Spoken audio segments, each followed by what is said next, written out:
Morning, YouTubers.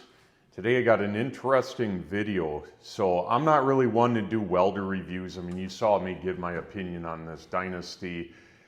I haven't really mentioned this little guy here, but I thought, since I'm teaching you guys how to stick weld, why not compare the most ludicrously expensive 200 amp or so stick welder versus like one of the cheapest Amazon specials, just to show you what are you really getting when you buy a more expensive stick welder, and do you really need an expensive stick welder.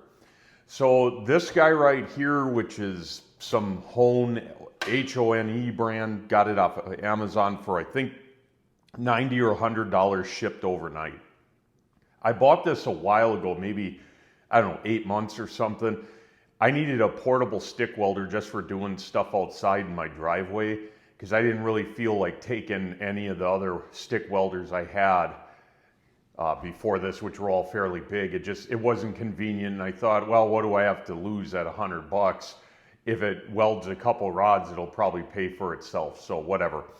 Bought this thing, used it. It actually doesn't weld that bad. There's a couple caveats to that you'll see in this video where it's kind of, I don't want to say janky, but yeah, it's janky. It's sketchy at best, I guess, but I'll talk about that in a video. So let's get into it. So one of the first things with this little welder that you're going to notice is the size of it. I mean, the foot pedal I have here for this Miller Dynasty is literally the same size as this. So that's pretty crazy. Now, this unit maxes at 140 amps. I actually tested it, and it does indeed put 140 amps out when it's maxed out. So they're not lying about that, but they are lying about a bunch of the other specs. And this isn't meant to be a video trashing this welder, because I honestly think for $100 it's not a bad deal. But you know, my whole thing is that when I buy a product, I don't care if it's not the best. I don't care if it can't put out like as much as a competitor, but don't lie about it. Because the second you lie about something, it's like, well, if you lied about one thing, you probably lied about everything else. So I'm not a big fan of that, just be honest. So they were at least honest on its output. It does output 140 amps.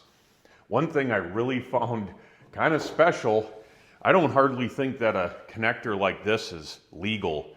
So most adapters for welders go from a 110 plug to the welder's plug, which is a 220. This goes from a 220, and if you plug this in a 220 circuit, you could literally plug in anything that clearly, if you use this plug, doesn't operate on 220 volts. So I don't even think this thing's legal. I mean, let's be honest, I don't think that there's any UL listings or certifications on this thing anyways, but I just thought that was quite interesting that they would make an adapter cord like this. That's pretty much, I'm not an idiot, and I'm sure you're not, but I think you get the idea on how this could be pretty unsafe. Interesting though. So on 220, your 240 volt, your higher voltage, it outputs 140 amps. I've tested it. On wall power, I think they said it puts out like 115. And I don't remember what I tested it on months ago, but I think it put out like 80 or 90 amps in that ballpark. They said it would put out more.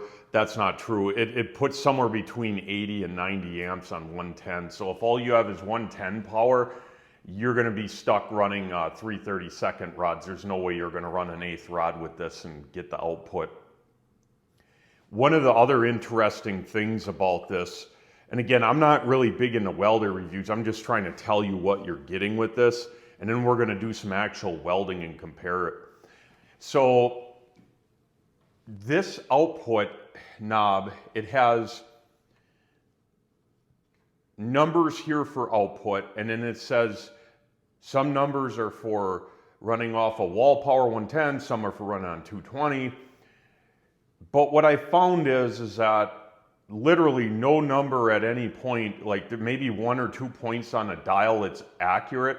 everything else is off, and what it says on this display is pretty much flat out wrong. So the only point I found this to be accurate is when running on 110 power.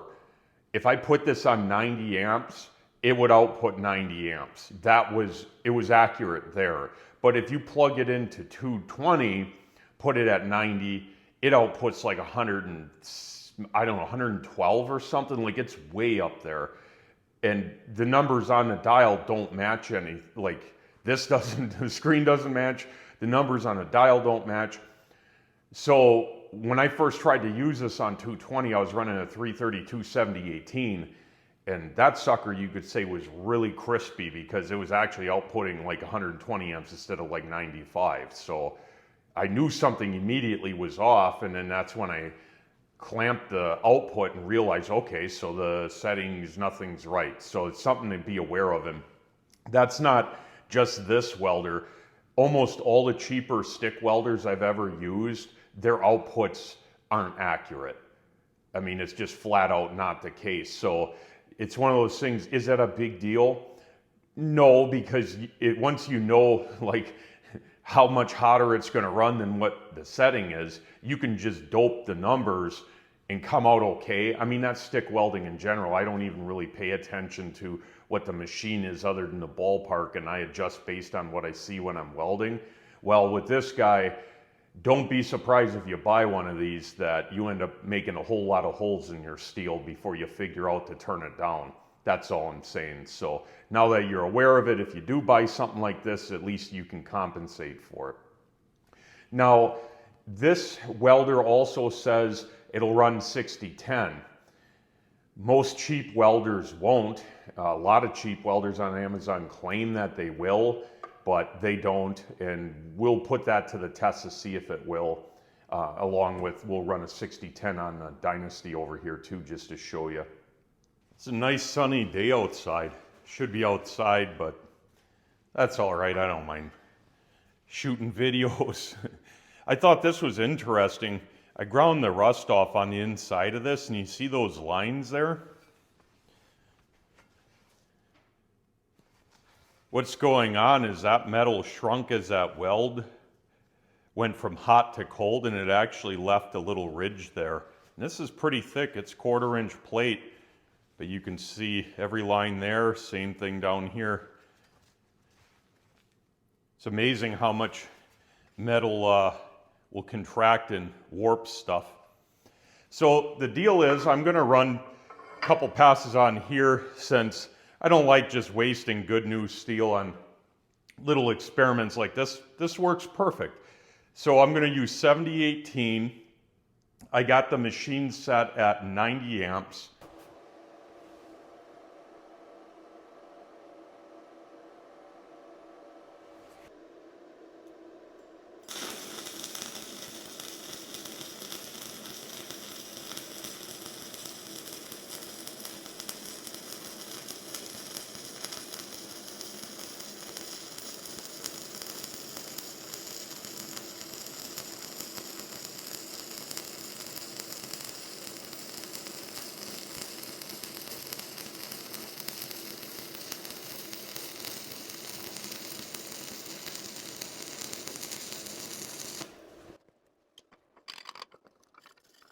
Operator error there on running straight. That's my bad. I really wasn't paying attention. Got a straight line, just not in line with that. So that was set at 90 amps. I would say that looks pretty good, actually pretty close to 90 amps. It's maybe a little bit hot. It seemed to me like it had hot start, although I don't really see that on the start of the bead. It's a little bit humped up, but it was, you know, not hard to start at all. I'm gonna run 120 amps, and I'm gonna go to an 1/8-inch 7018.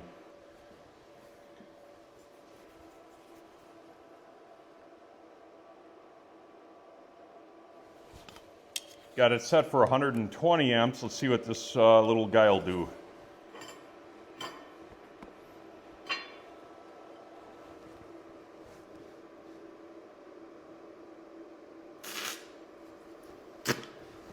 Oh, stuck the rod.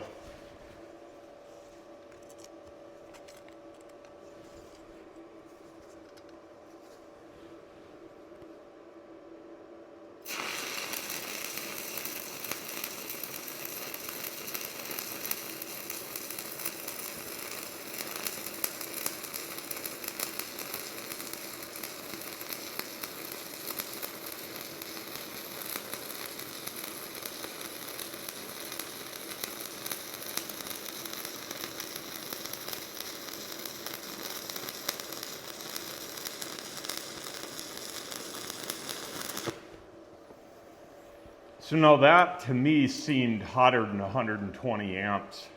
The molten puddle, and this really isn't preheated and is fairly thick, the molten puddle was about 3 times the length that, or it's about 3 electrode diameters, that's what I'm trying to say. So a little bit long of a molten pool, so a little bit on the hot side. Still, flux came out pretty easy. Let me clean that and bring it up the camera. So I would definitely say the 120 amp setting's probably a little bit off. Yeah, looking at this, not really sure if it has hot start or not. Just you look at how it's a little bit roped up there and then it kind of flattens out a little bit. Really not a bad looking bead. I'm going to let this cool off. And I'm going to switch over to my Dynasty and we're going to do the same experiment. Same rods, same amps, everything, and we're going to look at them. So I switched over to the Dynasty, got it at 90 amps. I'm going to run the same 332 rod that I ran on the other welder. And we're going to make a pass.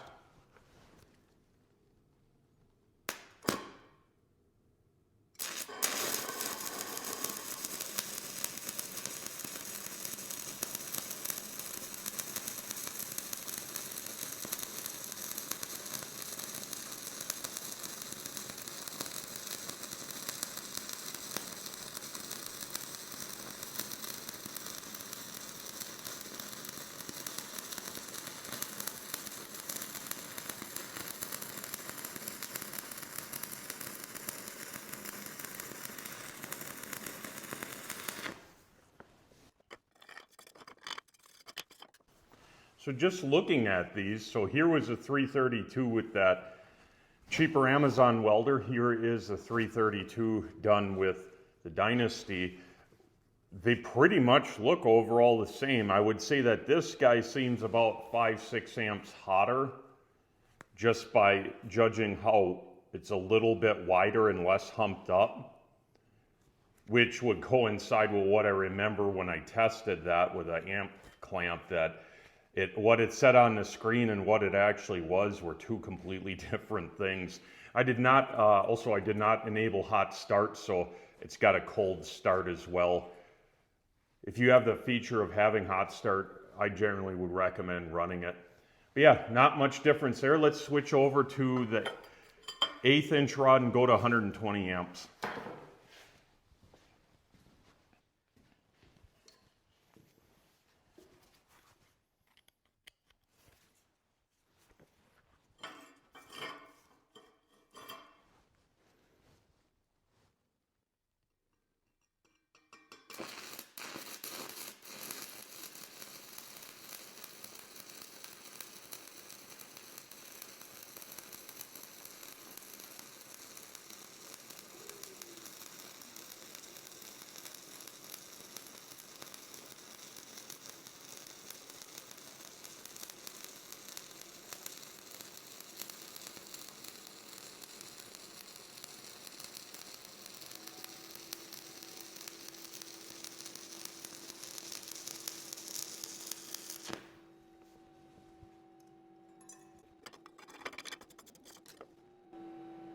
So overall, I would say very similar. Again, this one seems to be a little bit wider, a little wetted out better. Probably the amperage is off a little bit.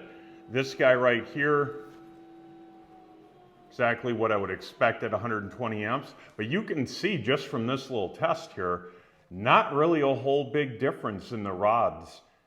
I mean, the little machine will run, and now granted I'm on 220 volt, It will run 3/32 and 1/8 inch rods, and honestly, if I didn't tell you that those are welded by different machines, you probably couldn't guess that.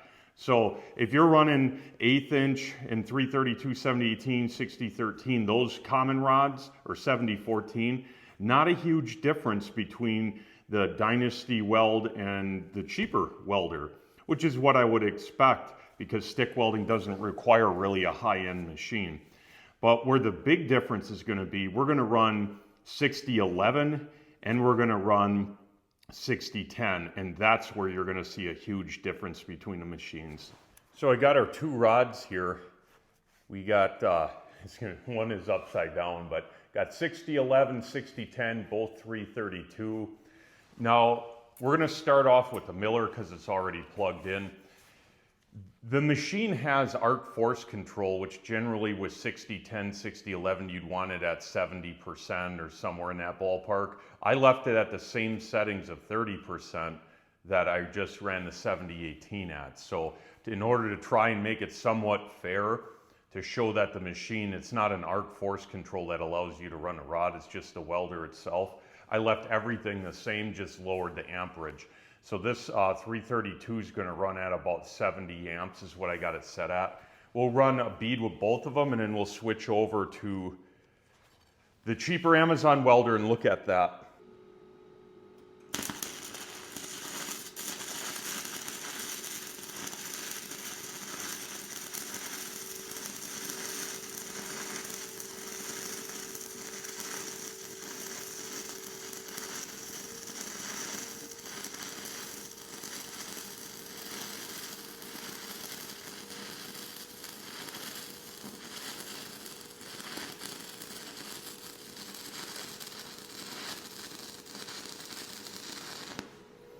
I'll leave a little rod for the other guy there.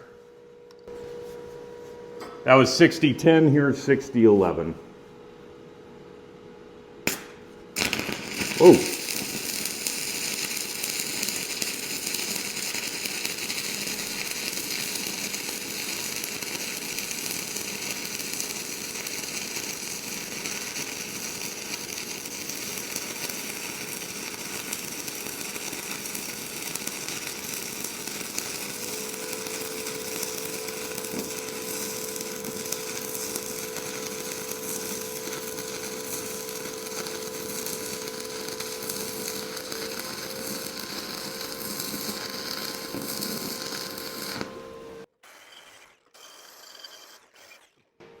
So let's take a look at what we got.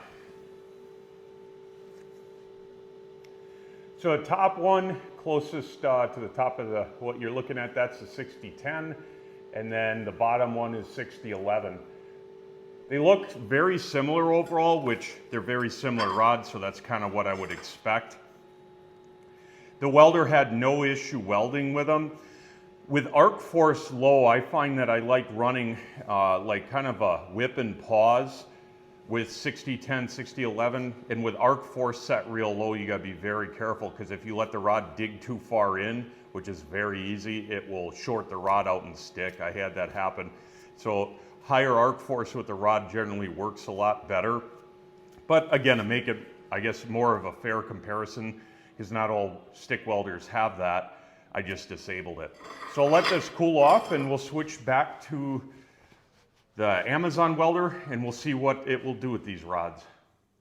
So I'm gonna start out with the same 6011 that we just ran on the Dynasty, and we're gonna run this. Now, a lot of you guys know that 6011 tends to work better with inverters than 6010. When I'm done doing all this, I'll actually explain why that is. But we're going to see if this machine will run 6011.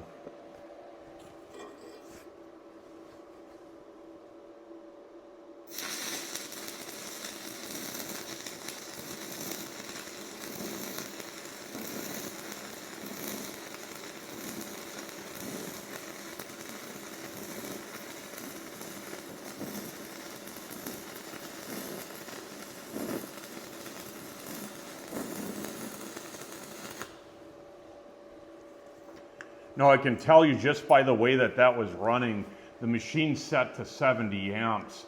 That was definitely a lot higher than 70 amps. It was pretty hard to actually control that. So that's a little bit off, which we can lower the settings anyways, but that was running hot. Let's try and run 60-10.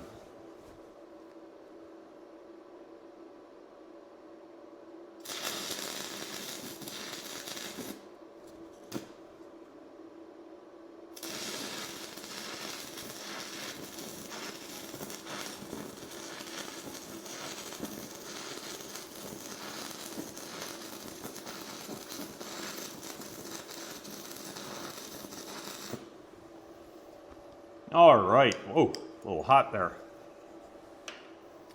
And it ran it.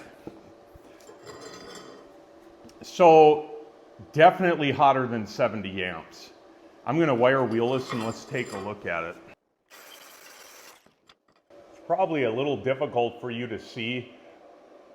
The weld is definitely a lot wider on the Hone, the Amazon Special. And it was running, I would say, at least 10 amps hotter than what it said. So you saw it would run 332 60-10 in the flat position bead on plate.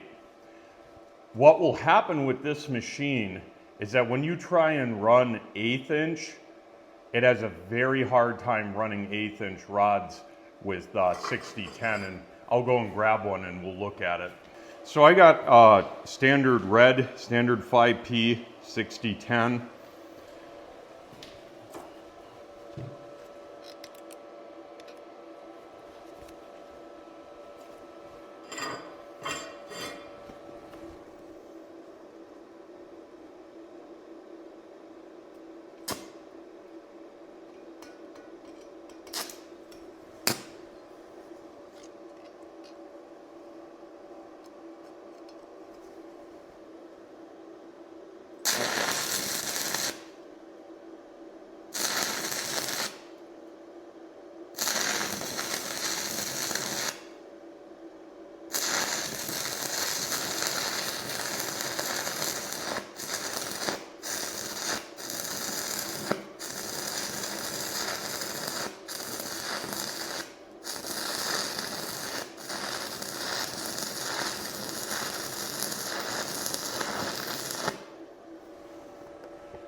So you can see we got some troubles there. Let me explain what's going on. So your 60-10 rod, when you go from 332 to 1/8 inch, what ends up happening is the 1/8 inch rod needs a higher arc voltage to keep the arc lit. And that's the case with pretty much all rods, like even with your 70-18 like I got here. When you go from the 332 to the 1/8 inch rod, it requires an increase in arc voltage. It's just that 70-18 operates at like 19 to 22 volts. 60-10 operates at a much higher voltage, 26 to 30 volts. So, and if you watch my arc force video, I'll put a link in the description to it. In the arc force video, I talked about how the reason 60-10 chews away more metal is because it has higher arc voltage due to the shielding gas it creates. Well, the issue is that this welder on a just flat plate will run 60-10 and 60-11 just fine on a 332. Well, when you step up to 1/8 inch, your arc gap is slightly longer inside the rod, as well as it requires more voltage to run. And the welder simply can't output high enough voltage while it's welding in order to keep the arc lit. And it's kind of funny because the Amazon welder on the description says, oh yeah, it'll run 60-10 and it has really high open circuit voltage, which it does. It has 80 volts, which is great and makes it easy to start an arc. However, when it's under a load, and the higher the load, the worse it gets, it can only produce so much voltage. So at 90 amps, it probably can't output more than maybe 24 volts. Well, guess what? As soon as you even minusculely lift this rod off the plate, I mean, and that's where the flux just isn't touching it, the arc kills out. And you saw it in the video where I was welding. And unless I had this thing literally just crammed in there, the second I even lifted off of any pressure, the arc would immediately extinguish. And that's because a machine under load cannot sustain 26 to 30 volts. It probably can only keep up with 24, 25. And that is why this machine can't really run 6010 that well. And that's also why most of your inverters out there, especially cheaper welders, cannot run 6010. They simply can't keep enough voltage supply to keep the rod lit. The reason 6011 up here generally works better than your 6010 is the flux that it has actually helps stabilize the arc, and it slightly lowers the required voltage to run. So in my video where I actually compare all the stick rods and everything, I'm going to be doing actual real-time footage showing the voltage output that proves my theory there. But for right now, you just have to take my word for it. And I'm a pretty trustworthy guy, so I wouldn't steer you wrong on that. But yeah, so you can pretty much plan that any cheaper stick welder, regardless of what they say about 6010, that they won't run it. The other thing that I didn't demonstrate here is that this is a bead on a flat plate. If you were to run a lap weld with two pieces or with an open gap or trying to fill in a gap, it becomes unweldable with a machine that won't weld 6010s, in typically 6011 as well. And the reason is that when you're trying to weld up a gap, the voltage is higher because it has to maintain a longer arc gap, essentially. Like, it's not hitting directly to the plate, it's coming out of the rod and then going over to the sides, and it generally runs at a higher voltage. Well, guess what? Every time that voltage, pops up above 26 volts, the rod's going out, which you can imagine how frustrating that can be. So anyways, again, I'm not trying to crap on this welder here. I'm just letting you guys know that you're not going to be able to run 6010 with virtually any of them. The cheaper ones, like the sub $200 ones, good luck. And that when you buy a better stick welder, be it, you don't have to buy a Miller Dynasty to get a good stick welder, but there's tons of awesome stick welders out there that'll run 6010 just fine, like Aesop's Rogue. The 180 does, I believe the 130 does as well. Like, 6010 is a great tool to have in your toolbox because you can weld, fairly big gaps, no problem. You can chew through scabby material. And once you get good at it, it's very versatile rod. Well, if you can't run it, you're kind of limiting yourself. So my recommendation is preferably find a welder that will run 6010. And if it runs 6010, it's going to run 6011 better as well. So anyways, let's keep moving on here. I almost forgot to show the Miller running 6010. Just to show you that I'm not screwing around like did something to the rod. All right. If I can get this positioned.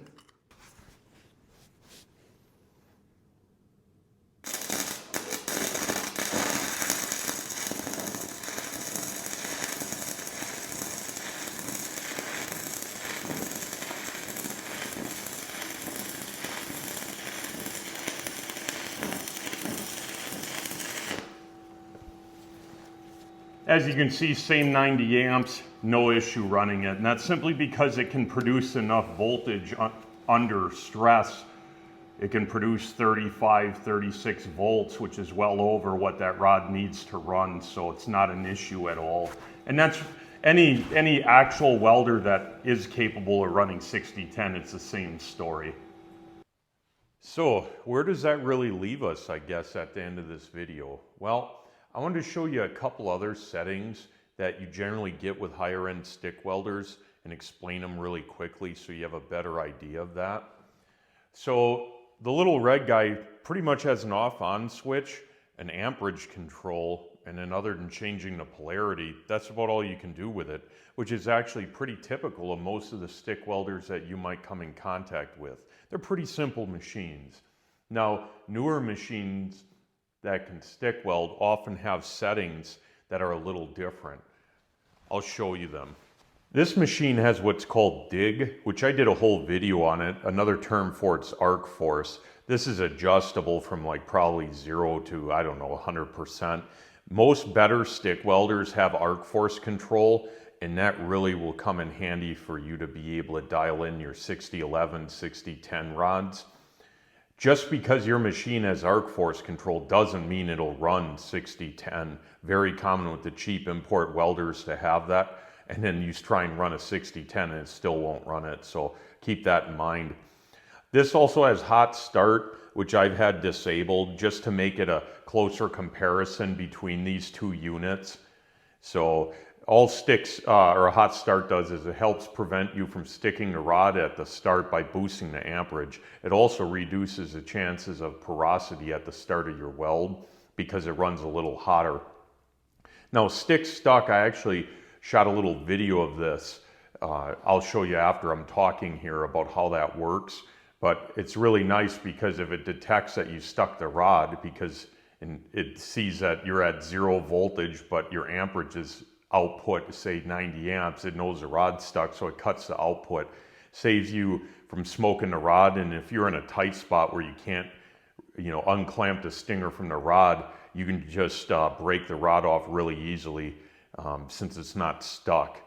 So it works really good. And in open circuit voltage here, it's adjustable in a sense, either it's normal or low. Now, both the red welder down there and this blue welder operate at about 80 volts, open circuit. In some instances, you might not want to have that high of voltage. If you're, say, working a humid environment or a lot of moisture around, having 80 volts live on a stinger, you could somehow become path to ground on that and get shocked. So some workplaces require you lowering that. Well, in this case, when you enable it, it outputs, I think, 35 or 6 volts open circuit, which is a lot less likely to use you as a ground path per se. So I personally run it at 80 volts, the normal open circuit, which is shown right here. It'll pop up 78 volts. It's easier to start rods when the voltage is higher. So hopefully that clears up some of that. There are some other settings that some stick welders have that this doesn't, but most of the time when you buy a better stick welder, you get more adjustability, which that does help you make better welds. Here's a demonstration of the stick stuck that Miller has built into this machine. Now, the Dynasty series isn't the only one that has this feature. The Max Star, like the 161, as well as the 200, the 210, they all have this feature. Fronius welders have this feature, and I'm sure a few other stick welders out on the market have it, and I really like it. I'm not the most perfect stick welder out there, and it's fairly common for me, like out of position under some trailer or something, to stick the damn rod at the worst possible time. Well, the stick stuck feature, all it does is as soon as it determines that there's 0 arc voltage, but it's carrying current, it assumes that your rod is stuck, and then it kills all of the current output, which allows you to very easily break the rod off. Now, most of your welders out there don't have this feature, so I'm sure you guys, especially when you're learning, will stick a rod where the only way to get it off, you have to break the arc. I mean, you saw me, I'm gonna do it multiple times in this video. Well, you end up pulling the stinger off your rod and then breaking the rod off once it cools. Well, this just helps you a little bit, and I'll show you how it works.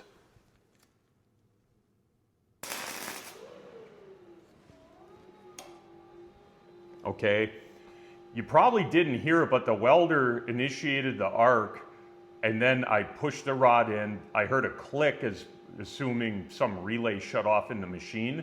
The output shut off, and then I was able to easily break the rod clean off because it's no longer putting current through it. Now, again, once you get more experience with stick, it's not a huge issue, especially welding, flat plates. But when you're out of position welding something you can't really get to and you stick it, it is a handy feature because you might not be able to get to the handle here to release the rod, and by that time not only did you smoke your rod, but you may have left a pretty nasty inclusion where it's stuck. So in conclusion, where does that really leave us? Well, I would say overall, if you want to just have a little welder, you don't want to invest a whole lot of money and you want to weld some stuff together, I got to say, you know, that little red welder, the Hone one, for $100 shipped to your house, you really can't go wrong with it.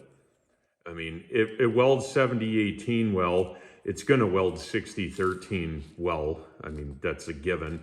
60-11, it does pretty good. I mean, it's not, I don't care what they say, it doesn't run 60-10 properly. So for like just standard stuff around the house, I think that little stick welder and many of the other ones with decent reviews on Amazon will do you pretty good. I mean, it's worth mentioning that I don't think, you know, the longevity of it, it's probably not going to last, you know, years of use. And if you're really beating on it or welding at 140 amps all the time, my guess is you'll get a couple months out of it and it's going to melt down. Not to mention, it has no resale value. I mean, what are you going to get for it? 50 bucks? But hey, you're only in it for 100 bucks. So at the end of the day, I don't even see that as a negative. So I guess what I'm trying to say is that if you really want to experiment with stick and get good at stick welding, buying one of those that is decently reviewed on Amazon for 100 bucks isn't a bad way to start. I mean, they're fairly efficient, so it's not like an old Tombstone where you need a 50 amp circuit. They will run on a 30 amp 220 circuit or even wall outlet. Keep in mind though, if you got a 20 amp wall circuit, you may pop the breaker even on that. And if you got a 15 amp wall socket, you can figure out that's not going to work. It's going to just trip the breaker. But yeah, I mean, my point is that get out there, get a little welder or something, a little stick welder, go just run rods. Like the difference, I mean, you saw it firsthand when you look at these bottom 70-18s, like there isn't a huge difference. Like it's all in the skill of the person doing the welder when it comes to stick.